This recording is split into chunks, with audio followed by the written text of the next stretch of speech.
satria Andriamanitra efa nifidy anareo hatramin'ny voalohany ahazo famonjena amin'ny fahamasinana ny fanahy sy ny finoana ny marina.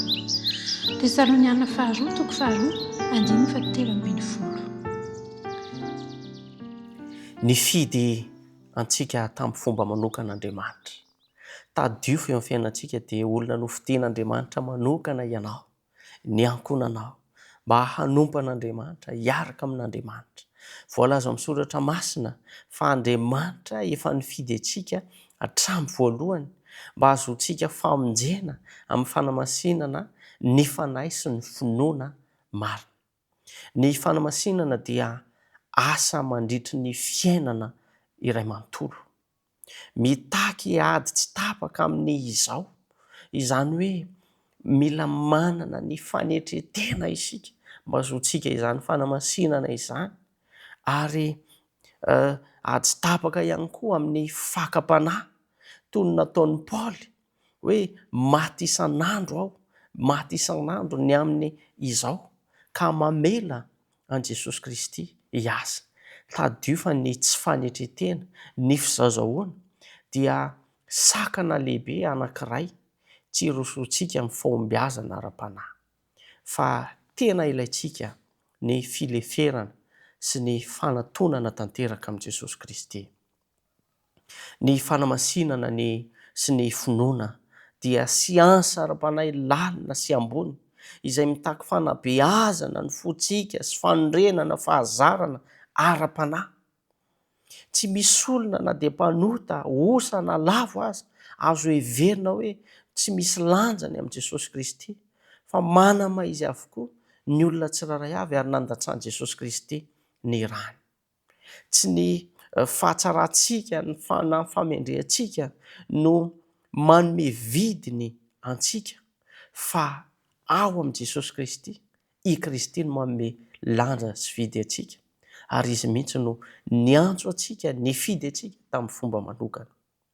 Ny herin'ny fivavahana sy ny fion'ny fanahy mino dia mahatratra ny sofin'Andriamanitra ka ankatoavin'Andriamanitra any amin'ny lapan'ny lanitra ny vavaka sy ny resaka izay ataontsika aminy. Ary mitondra fahazavana sy hery hiadiana amin'ny fakapanahy. Toy ny feon'iray ny teny tamin'i Jesosy hoe ity no zanako malalako izay sitrako. Raha fehezina izay dia izao. Efa nifidy antsika Andriamanitra hatramin'ny voalohany mba ahazontsika famonjena. Ny fanamasinana sy ny finoana velona no miasa mandritra ny fiainana iray manontolo. Ary farany, ny herin'ny fivavahana sy ny fiankinan-doha amin'i Kristy no mahatonga ny fanamasinana ho tanteraka eo amin'ny fiainantsika. Miantso anao indray ny Tompo amin'ity ianio ity. Miantso ny ankonanao indray ny Tompo amin'ity ianio ity. Andeha isika hifikitra amin'ny finoana velona sy ny ezaka tsy miato amin'ny fanamasinana ka hiorina amin'ny herin'Andriamanitra ao am-po ary hangataka fanampiana aminy amin'ny ady amin'ny fakapanahy sy ny foronana ratsy rehetra. Aoka ho tonga amin'ny fo manontolo ny fanekena fa efa nifidy Andriamanitra, efa nifidy antsika Andriamanitra, ary eo amin'ny fiainantsika mandrakariva izany fanontaniana izany sy izany fisainana izany, ary latsaka lalina ao am-pontsika hoe nofidian'Andriamanitra tamin'ny fomba manokana aho isan'andro isan'andro.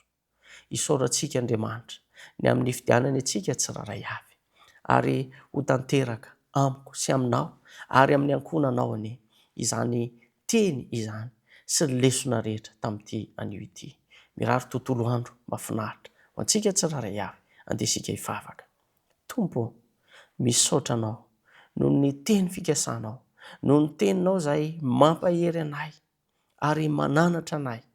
Izany teninao izany anie hitari-dalana anay ka hitarika anay tsiraray avy ho amin'ny famonjena, ary aoka ho hita taratra mandrakariva izahay, hanao ny ezaka rehetra ihany koa izahay, fa olona nofidianao tamin'ny fomba manokana izay, ka hiala ao anatinay ny fizazahoana fa hiantehitra tanteraka sy hifikitra aminao izahay. meteza ianao amindra fo amela ny elokay ny amin'ny lasa ratsy rehetra nataonay tsy mifanaraka tamin'ny sitraponao koa ankehitriny taio sy tatandray ny tontolo andro izay ho diavinay mba ho voninahitra ao ka ho hita taratra fa manana andriamanitra lehibe izahay amin'ny anaran'i Jesosy Kristy. Amen.